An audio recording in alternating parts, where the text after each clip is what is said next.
Ladies and gentlemen, may I have your attention, please? Are you ready? Are you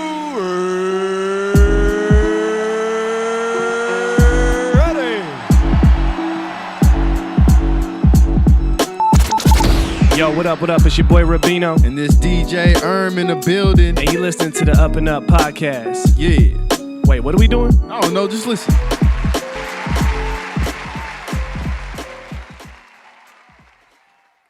Yes. Welcome. What it do? Ladies and gentlemen, you're tuning to the UpNUp Podcast. I'm your host, Rubino. I'm DJ man. What's going on, brother? I'm good. You good? Good, how are you? Doing well, man. Beautiful Yes, day sir. out here in Seattle. Want to say happy Father's Day, first and foremost, to all the fathers out there. You know what I mean? Handling their business, raising their kings and queens. Yeah. Shout out to y'all. One day I hope to be like y'all. For those of you first-time listeners, this is the UpNUp Podcast. This is the podcast where we're focused on cultivating culture. We do that by providing amazing stories of individuals, groups, movements out here just shaking shit up, man, making moves, paving ways, carving lanes, doing their thing, man, right? Yes, sir. I could say it in so many different ways. Yes, sir. That's what they're doing.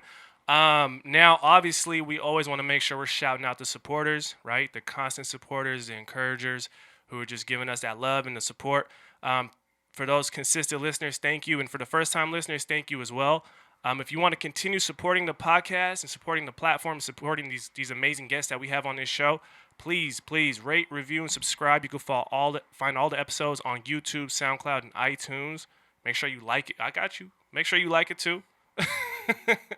You try to jump. One day you're going to jump across that table and just come after me, bro. I already know. Also, please make sure to follow us on all social media platforms at _TheUpNUp. We got a lot of great things. We've been moving, man. We've been doing a lot of great work. Shout out to TAF, Technology Access Foundation. Yeah, we were able definitely. to connect with the youth and the students there and doing our thing. Shout out to Vozy, right? The homies. Yeah. Also, want to say UpNUp Clothing is officially up. It's been up, right? Go follow us at UpNUp Clothing as well, at _UpNUp Clothing, or you can visit upnupclothing.com to stay on the UpNUp in style, right? You like that, right? Yeah. Yeah, man. Got to get these people fresh out here, man. You dig? Now, I have a special announcement to make about something that's going to be coming to the city of Seattle in August, right? A specific individual. Do you want to know? Do you know his name? I think he goes by Nas. Nazir? Yeah. Nazir Jones? Something like that. Yeah, I think he's a musician or artist. Yes. So we actually are working on a ticket giveaway for a lucky winner to attend the 25 years of Illmatic concert. It's 25, celebrating a quarter century of Illmatic, which I think is the greatest rap album ever made. That's just me though. And it's Nas. Yeah, it's gonna be Nas featuring AZ, right? Mm-hmm. Yeah, shout out to AZ and special guests. So there's probably gonna be some other heavy hitters on that bill as well. It's gonna be on August 17th at the Showware Center in Kent. So make sure you look into that. But we are giving people a chance to win a pair of free tickets, right? How? How? Yeah. Want me to tell you how? I'm gonna tell them how. I asked, yeah. Okay, so we're actually doing it through the UpNUp Clothing store. So if you've made a purchase at UpNUp Clothing between the launch, which was May 13th, up until July 31st, you will be entering yourself into the drawing to win a pair of free tickets to see one of the greatest to ever do it live. Yeah. Right? Wow. It's big time, right? It's big time. Yeah, so go ahead and visit upnupclothing.com and enter for your chance to win, man. I love it, man. I'm gonna see you there at the concert too, right? Even if you didn't win, pull up, support it. Always. Now, getting that out the way. Anything else? Nah, Was that good? Yeah, that's cool. Okay, cool. Now you know how we do it, man. If you're a first-time listener, we obviously always bring up amazing guests up here who have compelling stories,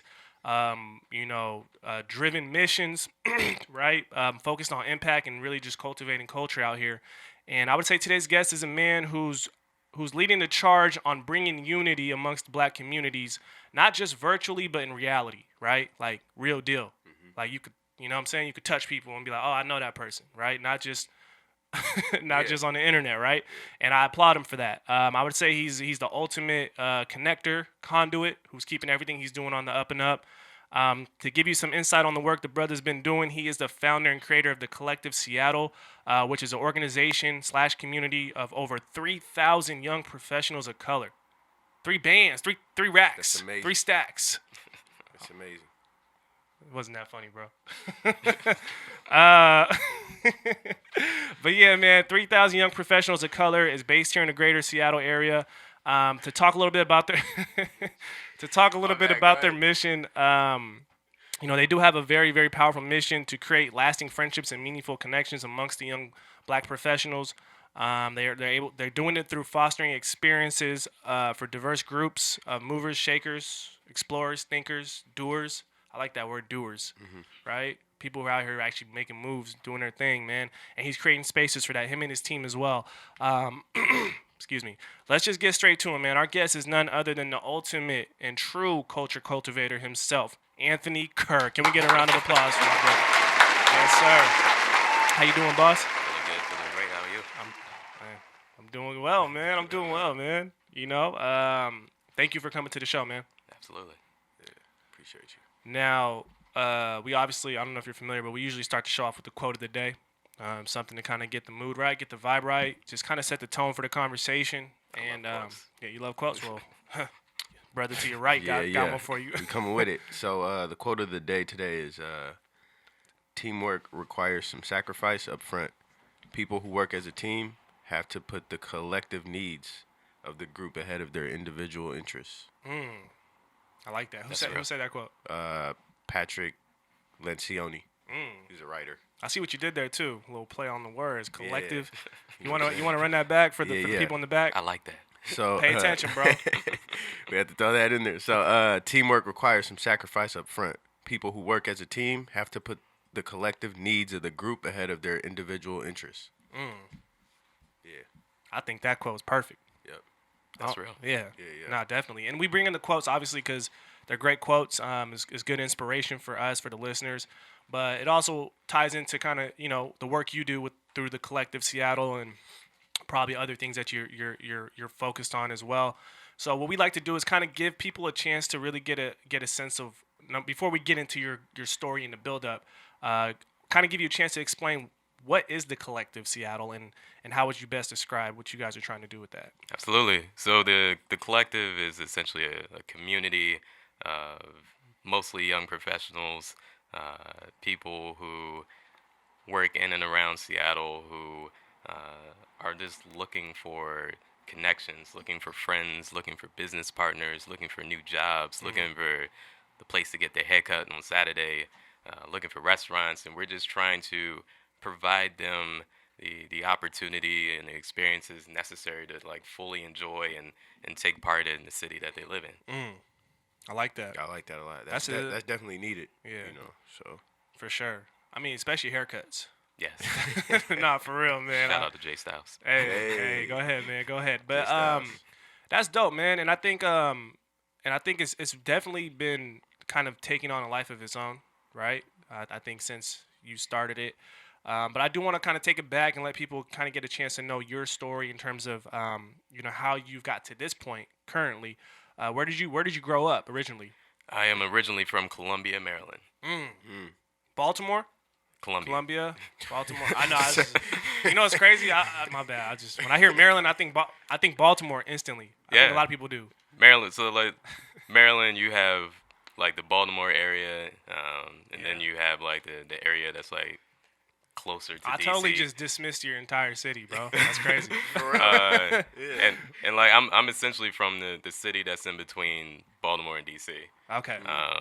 So I got a little bit of both in terms of my cultural upbringing. Yeah. So what was it like growing up out there? And I guess some of the things you were able to see as you were, kind of coming into your manhood, that kind of shaped the way you see the world and your outlook. Absolutely. So Columbia is a planned community.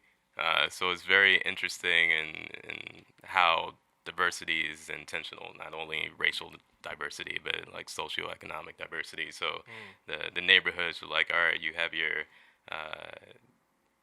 big houses next to your, let's say, your projects. And so it was this the schools that I went to were just like incredibly diverse and clever, very culturally rich. So it was a really good place to grow up.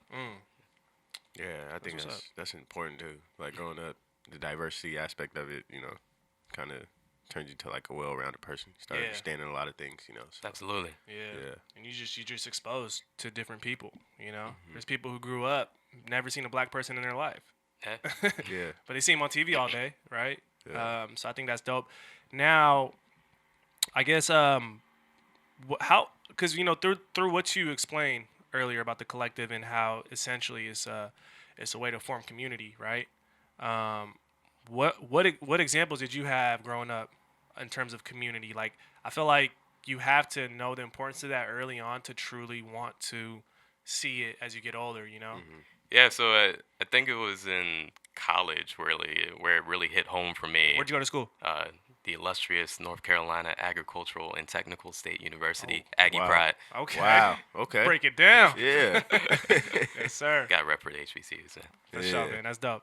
But yeah, so college, it kind of started in college. Yeah, so really it was about the power of community. It's like essentially everywhere or every, let's say, career progression that I've made, every social progression has been because of someone else and the community around me. So it was the importance of that community and how you can develop communities and how you can enable others and how it enables you and this lifts everyone forward or lifts everyone up. And this coming out of A&T, it was just like, all right, you just need this massive support system to move everyone forward. And that's something I really appreciated about that community, and I kind of seek to find that or build that in every space that I move in. Damn. That's big. Powerful. Nah, Yeah. seriously, man. So, when did you come to Seattle? How'd you get out here? So I was working for a company, Procter & Gamble, and they asked me to move out here. And I had never been to Seattle before. Like, my first experience in Seattle was to find somewhere to live. That was like I did some research on the internet. I was like, all right, cool. These are the neighborhoods I should look in, and like Seattle wasn't on my map before. Did you have any expectations? I had zero expectations because I had no idea what I was getting into. It was like, so I'm looking on the internet. It's like it rains all the time, and it's like Amazon's based here and Microsoft. Like, all right, so there's places to work and there's mountains to look at, but like it was really difficult to discern like what is Seattle about? What's the culture about? Especially coming from the East Coast, like it's about almost the longest flight I can have in the continental United States. So You're just sitting there thinking about it. You got all the time in the world. I wonder what this place is gonna be like.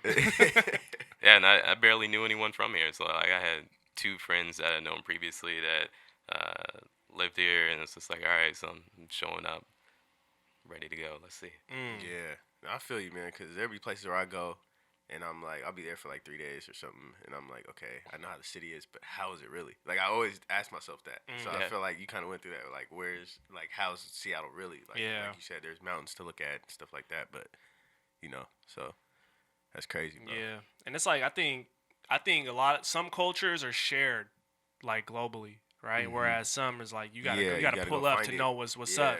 Like I think everybody knows New York culture, right? I don't care where you live. You know about the boroughs. You just know certain slang, right? Yeah. Same thing with California and like the South and certain things. So, Expectations. Expectations are important. But at the same time, I think they could hinder you too, because from like truly coming in with the open mind, right? Which I'm sure you had open mind, right? I mean, you had no choice, really. Yeah. I had nothing. I had no expectations at all. Yeah. So when you got here, obviously you were trying to establish yourself professionally, right, in your career. When did it kind of become evident to you that, all right, I kind of have to do for myself? Like if there's something that's not here, I got to create it, right? Absolutely. Instead of like waiting for someone to tap me on the shoulder and say, hey, do you need help? So it was my first weekend here, actually. Wait, that's when you created the... Yeah, my first weekend when I created the clay. So essentially, I was downtown, living on 6th Avenue, and I had two friends here, and I was essentially to set them up. Like, all right, what's the move? What do we get into this weekend? Where's the day party? Where are the black people? And they had zero information. It was like they had lived here for a period, like a few months. I was like, you've been here too long to have zero information. Yeah. So we were at a bar or a restaurant, and I had just started conversations with like a couple of other black people that were just in the space, and they also had zero clue as to what was happening. I'm like, I'm starting to notice a trend, and I've been here for 3 hours. Damn. Yeah. And at that moment, I was like, all right, I'm gonna create a group chat, add everyone in this space to the group chat. And it's like, all right, at least amongst ourselves, we're going to stay connected and figure out what's going on and continue to share that. That's interesting, man. Very. Yeah. Yeah. Because, a lot of people, it's interesting that that was important to you, right? Because I think some people are too focused on, all right, am I good? Is everything good for me, right? And I think I don't know if this is really what you were looking for, but you were trying to create something that everybody can partake in, not just you, right? Yep. It wasn't just about, oh, I want to go out and party. It's like, how can I create something bigger than just myself, right? Yeah, it was this definite need, because like the first, I'll say first handful of people that I met in Seattle, like they were on their way out. It's like, I can't find what I'm looking for. I can't find the community I'm looking for. I'm not having any fun. It's just like, it wasn't a question of do these things exist or not. It's like they had no basis or knowledge to start with in regards to what's happening in the city. So we really just needed to like not be visitors here. It's like, we live here. It's like, all right, we have to take a little bit of onus to kind of make it as good as an experience as possible for us. Yeah. And I think that's like my experience growing up out here. I think we talked about this too, where I feel like the state of Washington in itself is not integrated to tend to us, right? Because we're just a minority in terms of population. So then what happens is people tend to kind of be fragmented, right? Like there's like growing up, I know there's black people out here, and I know where they are, but I never really had access to certain people, right? Like it was, everybody was kind of in their own circles and was fragmented. And that's part of kind of why we felt the UpNUp was necessary, was to bridge that gap. So people just knew who existed, like who was doing what, right? And so I think it's great that you saw that as well. And you obviously didn't grow up here, but you just saw that, right? And I think we've been seeing it for a while. So I think it just takes people to just say, yo, I want to create something to change this shit, right? Instead of just pointing the finger, it's like, let's just do some shit. Let's make something happen and make it work. So that's real. So you said it started with the group chat and everything like that. So how did it like continue to grow? How did you like keep the momentum? Yeah, so I started a group meeting initially, like, all right, we had 20 people, cool. That's a big deal right there.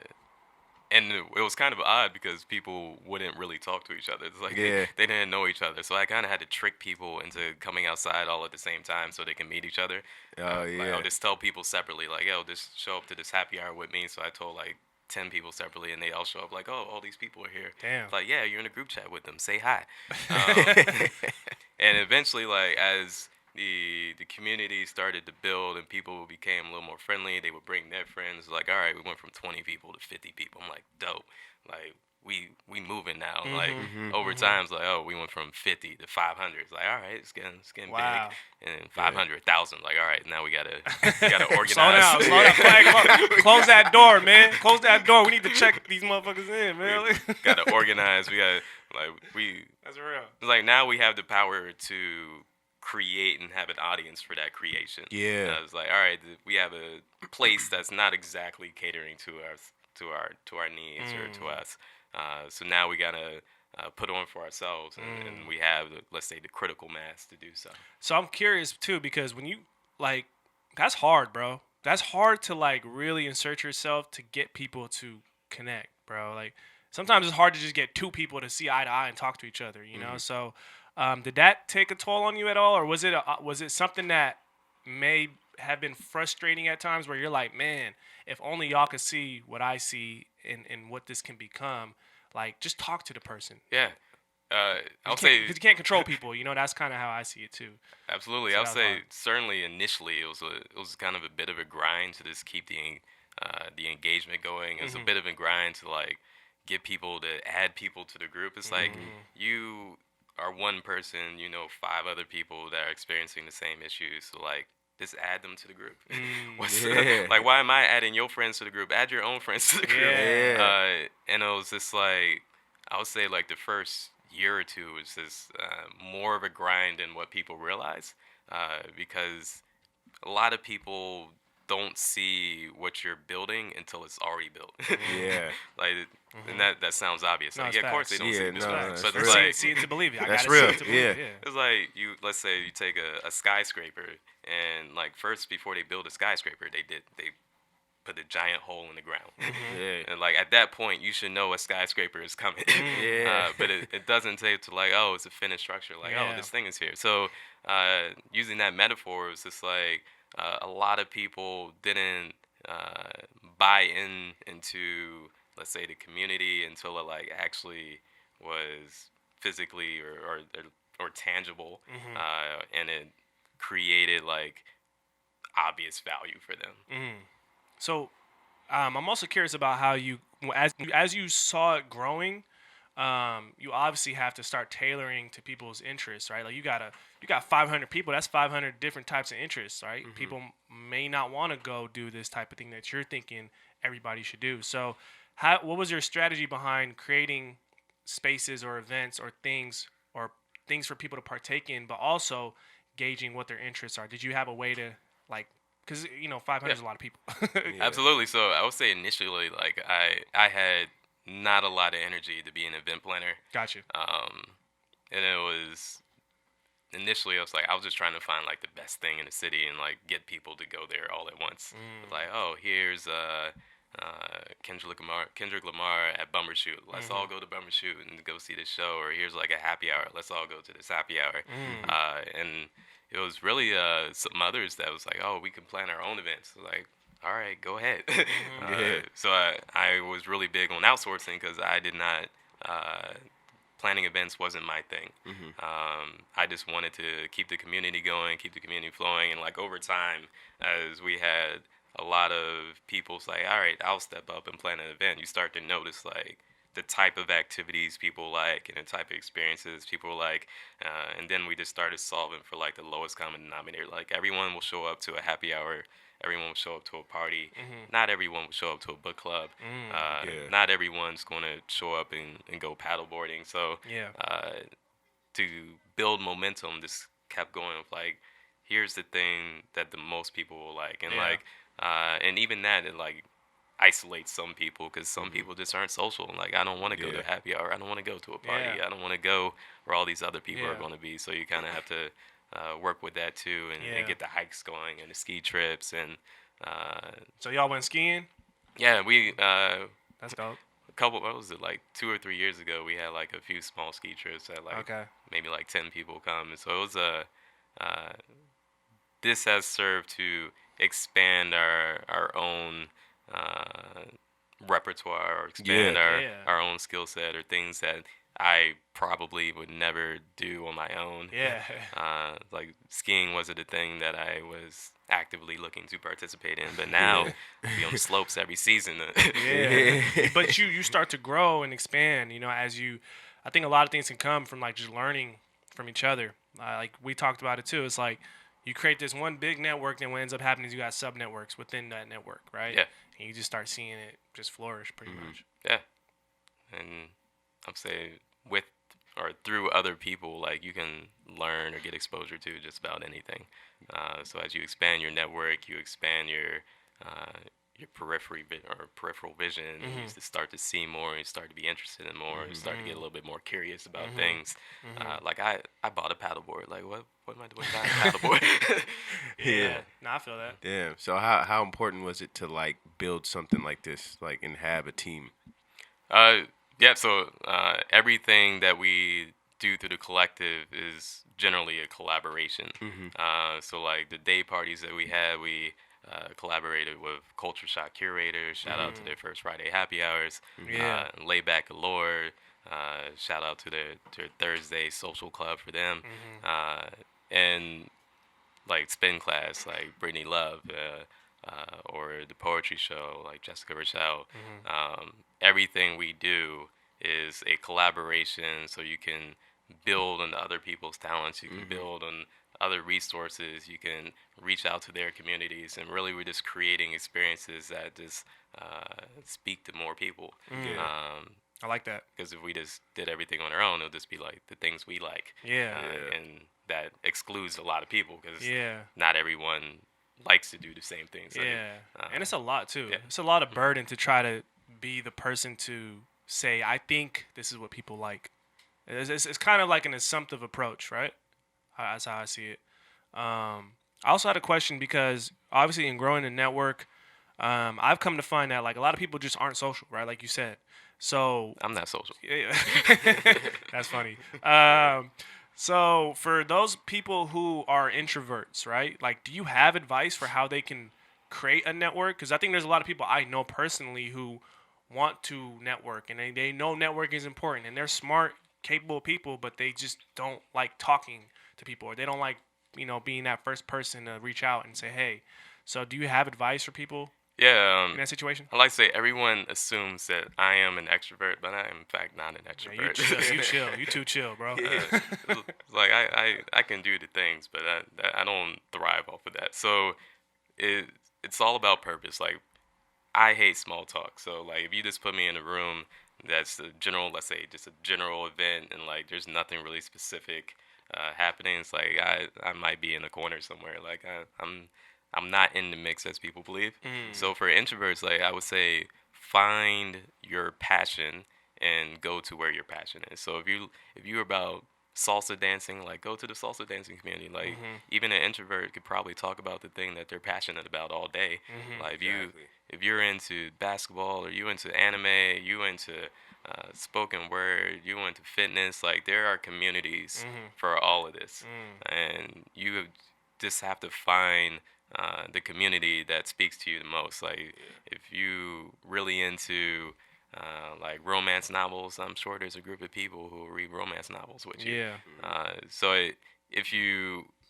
If you don't find purpose, then it could be like intimidating, because then you just have to figure out like random small talk and get to know people. And not everyone thrives on that. Not everyone likes that. That's real, bro. And I would say you don't have to do that. Like just make it easy for yourself. No, that's real. No, I feel you, bro. Because even that, like, there's sometimes I just hate small talk, or there's like you just know there's like elephant in the room type thing. You're like, man, let's just talk about get to it. talk about this. Yeah. Like so. That's I real. feel you. So finding the passions allows you to skip the small talk. Like you don't have to be like, oh, so how are you? Where are you from? What's the weather like there? Like you don't have to do all that. You can just get to the point. Like, all right, we're gonna talk about this. I think even like being in smaller settings, like for some reason people don't think that's networking, because it's not like some huge thing or like a huge group of people. Like one of my favorite Jay-Z lines is when he said, less is more. There's plenty of us, right? On that Pound Cake song with Drake. And it was like, I understood what he meant, because even through the UpNUp, we collaborated with Vozy, and we put on The World Is Yours, right? This series of creating a safe space, and it's a limited amount of people, and it's a small group, and it's crazy. A lot of those people I know are introverts, but in that space they're able to just be super expressive and like, you know what I mean? Yeah. Like they feel like they're able to truly talk, not small talk, but really talk, right? So I think it is important for people to understand, like, yo, networking isn't just going to the big conferences and like, you know what I mean, running around, handing business cards, shaking. It's like truly connecting in what feels natural and true to you, right? Yeah, and like that's dope. Get to the point, find the value. I think that's the easiest way to reduce that friction. Hell yeah, man. So you guys put on a lot of events. You mentioned like ski trips and day parties. I guess, what would you say was the one event you put on where you was like, oh shit, yeah, it's going down, and we got something here, I would say the very first event that we, like, let's say formally organized and advertised was this like rooftop happy hour at 95 Slide. When Oh, man. RIP to 95 R.I.P. Slide. man. It was like we put some flyers out, and I was having such a good time. I don't even know how many people came. I just know we filled up the rooftop. It was at capacity. There were people downstairs that I never saw because I never went downstairs. Like it was an amazing experience. And for like many of us, it was like the first time we had seen, let's say, just that many black people in one spot Yeah. at one time. Yeah. Because During the day. yeah, like at the time, Yeah. the majority of the group was like all transplants, like working at companies where they might be the only person of the color on the floor. Damn. So Yeah. like, other than seeing like their handful of friends like every week or every other week or on the weekends or what have you, that was their first time. It's like, wow, we really are out here. Yeah. That's important too, Yeah. man. And that's refreshing, bro. Like, Yeah. I can only imagine, how they're feeling after that. Yeah, and we even talked about that when we had Ish on the show, right? How I think like those who are locals, sometimes we kind of have our cliques. We're comfortable in our blackness out here. We've kind of accepted what it is, and we tend to not realize like there's people who truly like feel alone in a sense. You know what I mean? Like they're like, yo, I don't have nobody. You know what I'm saying? So I think it's a bigger issue. And I think you guys are helping. I think there's a lot of movements out here, man, and that's what's dope. There's a lot of movements out here that are just helping fix that problem and just really just bringing unity, man. Yeah. Collective. I wish I could track it, but like when I first moved out here, like every other person I met was leaving and gone. I think someone told me point blank to my face, I'm leaving Seattle because I'll never find my husband here. Like that's what she said. But now it's like I wish I had tracked it, but like I'm seeing less people leave as frequently, That's dope. or at least within the collective or the community. So I would imagine that like being able to find some friends, Yeah. or find your next job, or Yeah. at least find somewhere to sit down and have some good food, Yeah. has something to do with that. Yeah. So, man, I really I like the name, first off, the collective. It just sounds like it's just dope, So, was there a point, like, how'd you guys come up with the name? Was there a point where you guys were like thinking of like a whole bunch of different things, and then you guys were just like, man, let's just call it the collective, keep it simple. Call it what it is. Oh yeah. So what happened? So when I started it, that first group chat, I actually called it the Young Black Professionals of Seattle. Right? And then like two things happened. First thing happened was like, yeah, I want to add my friends to this, but they're not professionals. I'm like, what do you mean they're not professionals? They have jobs, right? They're like, yeah, but they have different kind of jobs. I'm like, okay, I can see how the word professional might be intimidating for some people who might work in a trade that they might not consider like, oh, I'm a professional. So like, all right, let's just get rid of the word professional. So we removed that barrier. And then the second thing that happened is like, all right, you have people who want to add people that aren't black to it, and they're like, well, this is my best friend, and they're about the culture. I'm like, you know what, this makes sense. It's like, we're not monolithic. Like, black people are not monolithic. So everybody who's black is not necessarily about the culture. And you might have some people who aren't black who are more about the culture than most of the black people, you know? That's facts. That's facts. So real.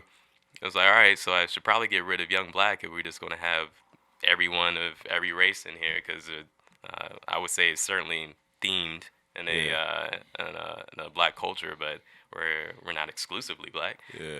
So it's like, okay, I called it the collective upper left coast, to kind of throw a little bit of Phases right here, bro. We're going through phases right now, bro. yeah, it was like, all right, upper left coast, like that seems like it has a little ring to it. It's like, so you know it's us. Yeah, exactly. You know it's us. And upper left coast was just too long. Like, you got the collective upper left coast. That's too many words. You're not gonna find any social handles like that. So we just broke it down to the collective and added Seattle to it, because there's a lot of collectives all around America. Got you.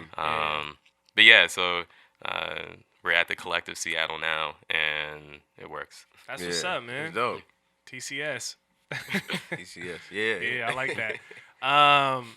It's crazy. Do you remember my theory about reverse gentrification? Did I tell you about that? Well, I think. You told me a lot of things. I know, right? Come on. So I have this theory that gentrification is a major issue, right? Yeah. All over, but especially here. And as we start to lose spaces in neighborhoods, you you know where I'm going with this? No, All I'm just listening. As we start to lose spaces in neighborhoods, what I've noticed was, we tend to be very welcoming and inviting into spaces that are ours, right? To those like who aren't from our culture. And what I realized was what you guys are doing and what a lot of other movements are doing is allowing us to at least congregate, which is number one, right? So we can go to places together, right? And make our presence felt. Because I think for a long time, Seattle, the black community, like I said, has been fragmented. So we never really got a chance to make our presence felt. But I always had an idea of like, maybe what if we just go to white-owned restaurants and white spaces and go there and congregate there and see what happens. It's like a social experiment because would we essentially bring the value down in those spaces? Would they not want to go there anymore because we're there, right? So I don't know. I just wanted to. I think it'd be a dope experiment. I don't know. So I would say, y'all down for that? Anecdotally, we definitely have experiences there. So, Yeah. Given most of these young professionals work at these companies that are generally headquartered downtown, it's like most of the spaces that we like kick it in are not black owned. That's true. And it's interesting to see how people react when we show up there in large groups. And you have, let's say, one set that is kind of like indifferent to us being there, and you have another set that's like they might prefer if we're not there. And they show that in terms of how they interact with us. And you have like a whole other set that's like they recognize our economic value, they recognize what we're bringing, and they actively reach out to host us in their establishment. Exactly. Exactly. Like at View, like shout out to Chuck, like he welcomes us and open up his venue to us and would like to see us more often. Yeah. And, same with the Coterie downtown, the Coterie Work Lounge. Yeah. So that's something that I've tried to pay attention to is like who wants us in their space, and who doesn't want us in their space. Because we're bringing like a bunch of 20-year-olds fresh out of, or not 20, maybe they're like 24, whatever. Fresh out of college with 6-figure salaries, like they can substantially change your business if you get enough of them in there. Like they can change what the P&L looks that week.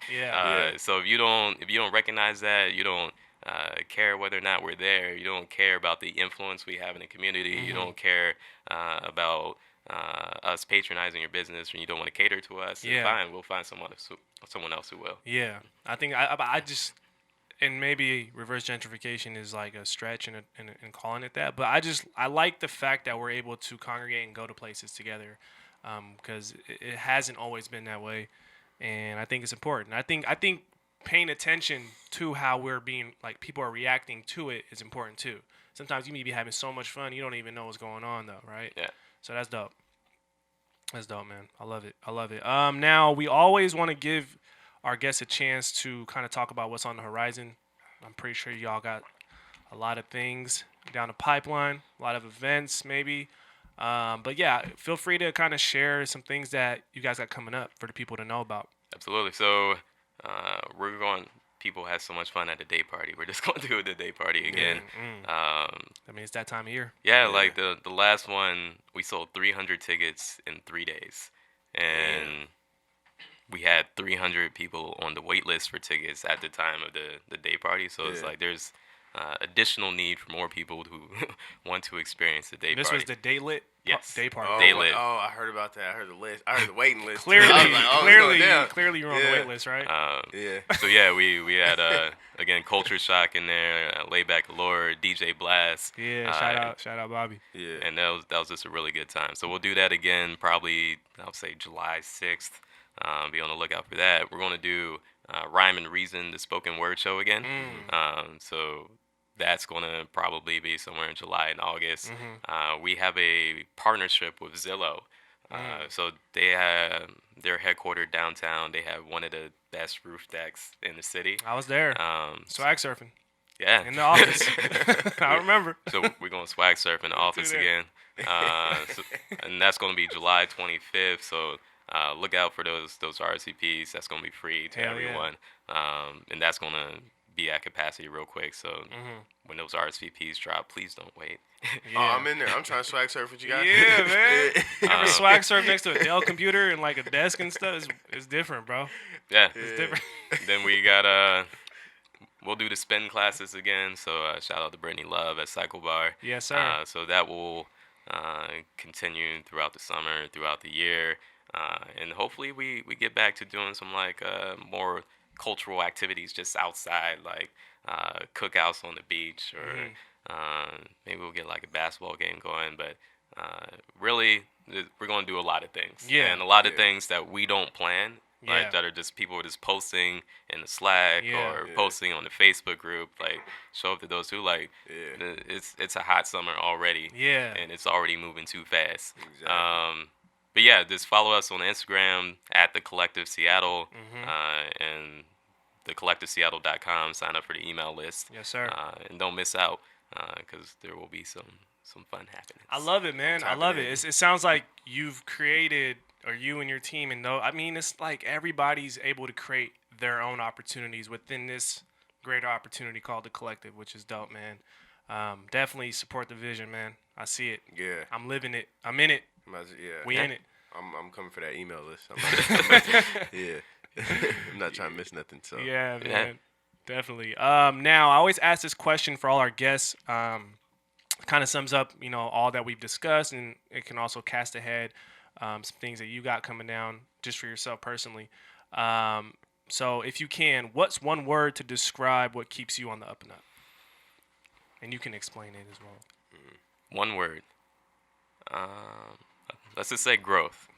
So I believe that you should generally try to make your life better in every way possible. Like you should want to be physically more healthy. You should want to be professionally more healthy, socially more healthy, mentally more healthy, all of that. So if you always seek to get better every day, like generally that's just going to compound, and over time, like you're just going to be pretty awesome at something.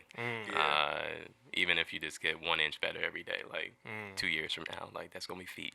Progress, man. It's a marathon for real. Consistency, man. Yeah, and then I actually have a quote that you kind of inspired me to bring up. Like the thing that kind of keeps me moving is a quote. It's like the people who get what they want are the ones who show up to get it. So real. Essentially, like if you want something to happen, just show up and do it. Like that. It always takes forever to just start something. Yeah. Just starting is the hardest step. So just take that step. And I think you guys are making it easier for those who are having a hard time to start. Definitely with what you created. Yeah. And for real. I guess before I leave, like shout out to the people who help me with the collective, like Muhammad Adio, Ravina Broomfield in there sometimes, Angelina in there, Dean, he's leaving Seattle, but Dara Oki, she helped me with the website like years ago. We appreciate all of them. Yeah, man. Yeah. I'm glad you can name those names too, man. It's important to kind of pay attention to just the journey, man, and who you're meeting along the way, who's helping you, who you're helping. Yeah. It's dope. Yeah. Shout out to the team. Shout out the squad, man. Teamwork make the dream work. Shout out our team right here, man. Yeah, y'all too. What's next for the UpNUp though? Yeah, man. We got some great things. So we're obviously continuously building out our own kind of events. We have The World Is Yours, which is an entrepreneurship and entrepreneurship workshop for young creatives out here who are just aspiring to do things for themselves. Obviously, UpNUpClothing.com is live. Go get yourself fresh. Stay on the Up and Up in style. And please enter in to win tickets to see Nas. We also have some things that we can't announce yet, but they're on the horizon. Secrets. Yeah, call them secrets. The camera goes down. We'll talk. But we got some things that we're definitely trying to build, more tangible things for the community. Yeah, man, and just continuously doing more episodes. What's up? Is y'all good? Yeah. Yeah, more episodes, more content, more dialogue, right? And just more cultivating of the culture, man. That's what people can expect from us moving forward. right? All And right, as long for as you're sure. doing what you're doing, we're going to keep doing what we're doing, right? Yeah. Yeah, we bringing the whole collective to the next UpNUp function. Oh yeah. Oh, that's a wrap. We sliding through. You Yeah. guys for sure. Definitely, man. Well, with that said, man, we definitely appreciate you coming to the show, sharing your story, sharing some of your experience. You got us as supporters always. Always. We got your back. With that being said, I think it's safe to say Anthony Kerr and the Collective Seattle are officially members of the UpNUp. Can we get a round of applause for my brother? Appreciate it.